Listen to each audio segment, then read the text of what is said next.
Lydia avait entendu une clochette, mais ne savait pas encore ce que c'était. Elle ne savait pas encore ce que c'était.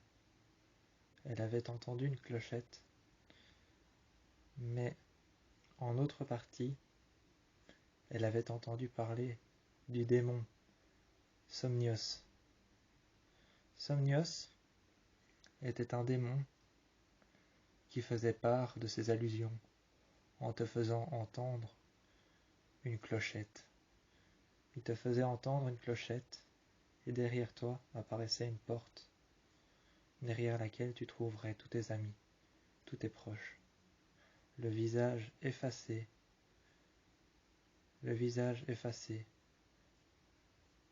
plus de nez, plus de bouche, plus d'yeux, plus de visage. Elle vit alors cette porte derrière elle que Somnios avait fait apparaître. Elle l'ouvrit. Peu de temps après, Derek avait pris le relais et avait dit alors à Scott, à Allison et à Styles d'aller les voir et de laisser Lydia tranquille. Elle était peut-être sur une piste, mais elle était surtout sur la piste de Somnios, sur son chemin. Elle était sur le chemin de Somnios. Derrière cette porte, elle vit alors la copie conforme de Derek, de Styles, de Scott, de Allison, les uns à côté des autres. Elle les vit, debout, le visage effacé. Les yeux avaient disparu. Le nez avait disparu. La bouche avait disparu. Tout avait disparu. Il n'y avait plus de visage. Scott, Allison, Derek, Styles avaient le visage effacé. Ils avaient tous le visage effacé. Elle vit alors passer un être surnaturel. Elle vit alors passer le démon Somnios, qui tenait en main un chiffon recouvert de terre, de poussière, de matière noire, une matière noire visqueuse, recouvert de terre, d'une matière noire visqueuse. Elle vit apparaître Somnios, un être humain qui avait une forme charnelle, la forme d'un être humain, la forme d'un corps, mais qui sur le ventre n'avait pas de nombril, n'avait pas de pectoraux, n'avait pas de bras, n'avait pas de mains. Il n'avait pas de mains, n'avait pas de doigts. Il n'avait rien. Pas de mains, pas de doigts, pas de pieds, ni même de jambes. Somnios était un démon, sous la forme d'un être charnel. Mais ce qu'il avait, qui n'était pas des mains, qui n'était pas des pieds, qui n'était pas des doigts, qui n'était pas des yeux, qui n'était pas un nez, qui n'était pas une bouche, en était un, mais ne ressemblait pas à une bouche humaine, ne ressemblait pas à des yeux humains, ne ressemblait pas à un nez humain, ne ressemblait pas à un visage humain. Cependant, tous les visages qu'il avait avaient disparu, étaient effacés. Il avait soigneusement une collection de visages qu'il utilisait pour tromper ses victimes. Cette collection de visages qu'il avait pour tromper ses victimes, il la gardait soigneusement, la nettoyait et la récurait encore et encore avec ce même chiffon, couvert d'une texture noire, on aurait dit du venin. Couvert d'une texture noire, on aurait dit du venin. Cette texture noire, cette poussière, ou la terre qui la salissait, la terre, la poussière ou cette texture noire qui la salissait, toujours le même torchon, pour récurer toujours les mêmes visages, ces visages qui n'ont pas d'yeux, qui n'ont pas de nez, qui n'ont pas de bouche, qui n'ont même pas d'oreilles, qui n'ont rien, juste une simple sphère faite de peau, de chair, d'os, faite de peau, de chair, d'os, entièrement charnelle, juste une simple sphère en guise de visage. En guise de corps, il avait des bras, des jambes, des avant-bras, des avant-jambes, des pieds, mais des mains, des pieds, mais des mains, mais des pieds, qui n'étaient pas humains. Un visage qui n'était pas humain. Un corps qui était encore moins humain que ce qu'on pouvait imaginer. Un corps encore moins humain que ce qu'on pouvait imaginer. Il n'avait pas d'ongles, il n'avait pas de peau, il n'avait pas de chair.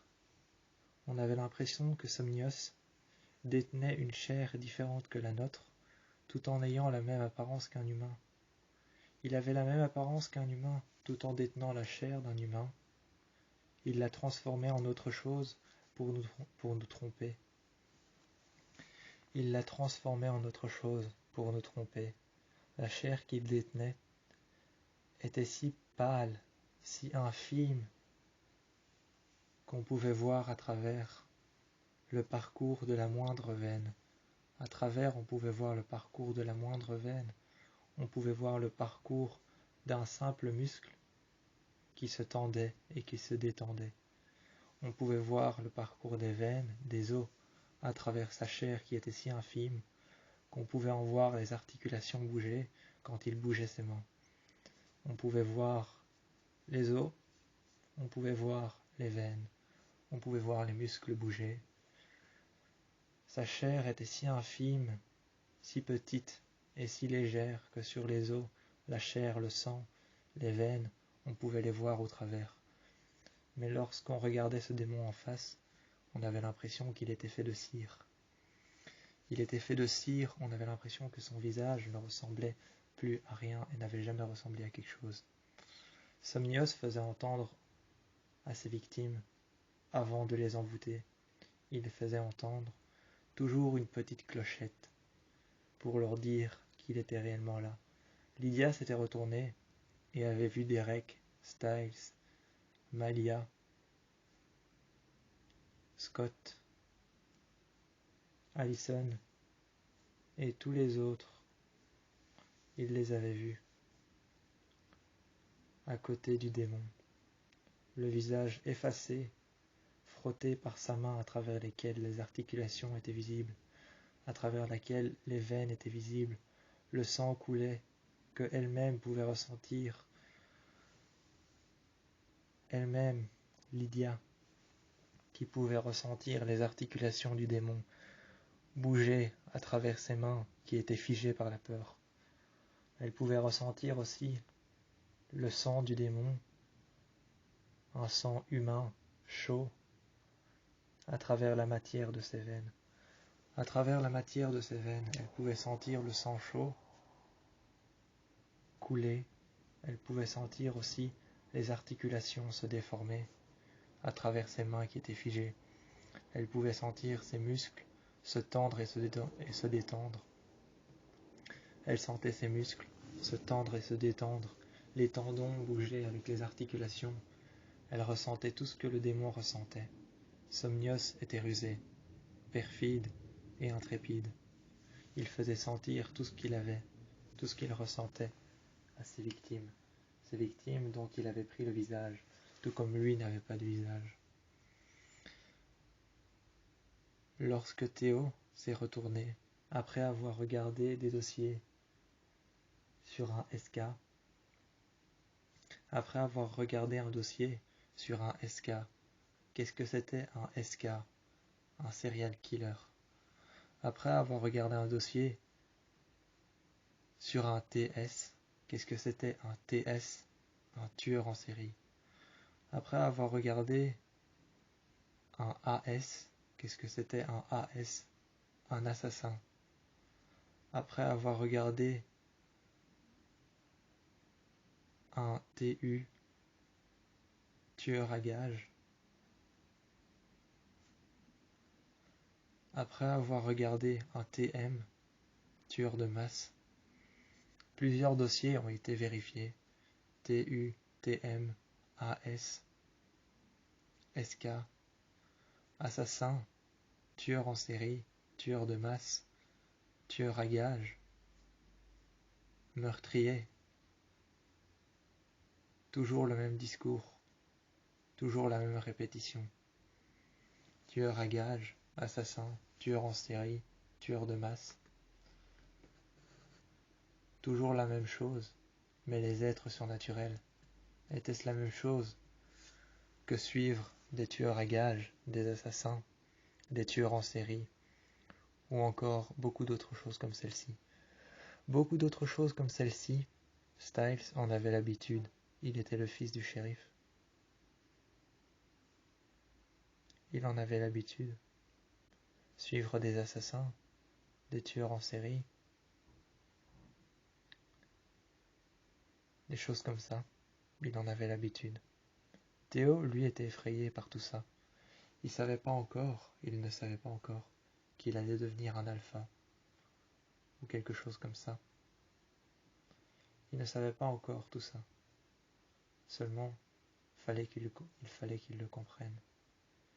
Il fallait qu'il le comprenne, qu'il sache tout ça, qu'il comprenne tout ça, le monde des esprits, des démons, des êtres surnaturels, avant de comprendre qu'il pouvait devenir un alpha. Il fallait qu'il puisse comprendre tout ça, qu'il puisse en prendre conscience. Il fallait qu'il sache que même, que tant bien que même, s'il ne comprenait pas les êtres surnaturels et les démons, c'était normal qu'il ne les comprenait pas, car quelque chose que l'on peut voir, qu'on peut entendre, qu'on peut imaginer, n'est pas compréhensible aux yeux d'un humain. Lydia, elle seule, était capable d'imaginer la mort de quelqu'un, car elle était messagère de la mort, tout comme le chien de l'enfer, qui était messager de la mort. Ils étaient tous les deux liés, ils étaient tous les deux alliés. Le chien de l'enfer, Théo ne savait pas encore qui il était. Théo ne savait pas encore qui il était, le chien de l'enfer. Il ne savait pas encore qui il était, où il était, ce qu'il faisait. Il fallait qu'il comprenne, qu'il sache, mais bon, il allait devenir un alpha. Il fallait qu'il sache, qu'il comprenne, et qu'il puisse savoir tout ça, car avant de devenir alpha, Liam savait beaucoup trop de choses. Ce pouvait être lui le prochain alpha. Ce pouvait être lui le prochain alpha. Allait-il comprendre que ce serait Théo? Car Liam, qui est né loup-garou, Théo, qu'il est devenu, seulement il ne sait pas comment il l'est devenu. Était-ce la faute de Liam ou était-ce la faute de quelque chose d'autre, de plus grand, de plus important, de plus massif, de plus surprenant, de plus terrifiant? Allait-il comprendre? Lorsque le premier jour de lycée s'est écoulé, ils ont commencé à regarder un livre, Le Bestiaire, avec Allison, avec Scott, avec Styles, qui était le fils du shérif. Il savait déjà beaucoup de choses à propos des meurtres dans cette ville. Sachant beaucoup de choses à propos des meurtres dans cette ville, Styles les avançait un peu. Tandis que Derek, qui avait été un tueur de masse, les avançait tout autant. Il avait été un tueur de masse, il savait comment suivre et comment traquer ces personnes. Styles, lui, savait comment les confronter, il savait comment ils fonctionnaient. Tout autant que Derek, il savait comment ils fonctionnaient. Ce qu'ils voulaient, ce qu'ils faisaient, ce qu'ils demandaient en retour, là où ils allaient se cacher, les endroits dans lesquels ils allaient se cacher, comment il fallait procéder pour arriver jusqu'à ces personnes. Théo avait plein de questions par rapport à ce livre, car dans ce livre, il y avait la réponse à chacun des êtres surnaturels. La Banshee, la messagère de la mort, celle qui pouvait savoir quand et où quelqu'un allait mourir, liée au chien de l'enfer, qui pouvait savoir lui aussi quand et où quelqu'un va mourir, le chien de l'enfer, qui pouvait savoir lui-même quand et où quelqu'un va mourir, tout comme Lydia peut le comprendre elle aussi. Ils ont un lien particulier. Allison, qui fait partie de la famille Argent, ayant brûlé la maison de Derek, Derek ne s'étant toujours pas remis de cette tragédie, il en avait après la famille Argent. Il en avait après la famille Argent. Surtout après la mère et le père de Allison. Allison et Derek étaient dans de mauvaises phases. Allison et Derek étaient dans de mauvaises phases et ont toujours été dans de mauvaises phases. Mais bon, lorsque Allison a compris que Derek n'en voulait pas à elle, mais à sa famille, à ses successeurs, à sa mère, à son père, à sa tante, Kate, lorsqu'elle a compris qu'il en voulait plus à Kate, à Chris et à sa mère qu'autre chose, la mauvaise phase qu'ils ont traversée, a finalement repris le dessus sur une bonne phase. Une bonne phase qui avait été dépassée finalement, Ils étaient à nouveau eux-mêmes, ils n'étaient plus en conflit. Lorsque Allison a fini par comprendre que Derek n'en voulait qu'à Kate, à Chris et à sa mère. Il n'en voulait pas nécessairement au Argent principalement, mais à sa mère, à Chris, son père, ainsi qu'à sa tante, Kate. Il en voulait plus à eux trois qu'autre chose, d'avoir mis en cendre sa maison, sa vie, ses sœurs, ses frères et ses sœurs. Avoir mis en cendre sa vie, sa maison, les frères et ses sœurs avec lesquels il habitait, avoir mis en cendre son enfance, il en voulait plus à Kate et à Chris qu'autre chose. Alors la mauvaise phase est passée, et la bonne phase est arrivée, dans laquelle Allison et Derek s'entendaient beaucoup mieux qu'avant.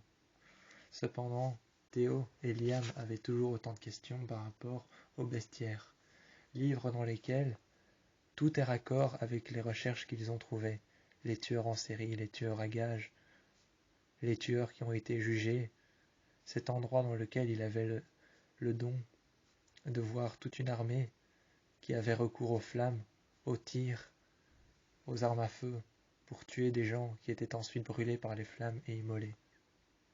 L'espace qu'il y avait autour dans lequel à l'intérieur on se sentait en sécurité, à l'extérieur on pouvait se sentir prisonnier, piégé des cris, des coups de feu, des flammes, des armes auxquelles ils avaient recours, piégé entre ces barrières, ces parois, le démon que Lydia avait vu, piégé entre ces barrières, entre ce qu'ils voyaient et ce qu'ils ne voyaient pas.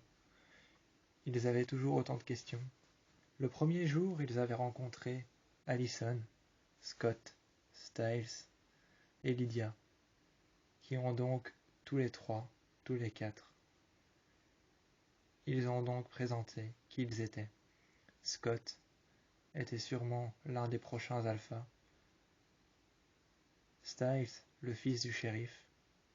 Lydia, la Banshee, la messagère de la mort. Allison, la fille des Argent. Derek, l'un des prochains alphas. Peut-être ou peut-être pas. Serait-ce Théo ou ne sera-t-il pas Théo? Seulement, cela reste à voir. Un alpha, ça ne se décide pas comme ça. Une fois rentré, Styles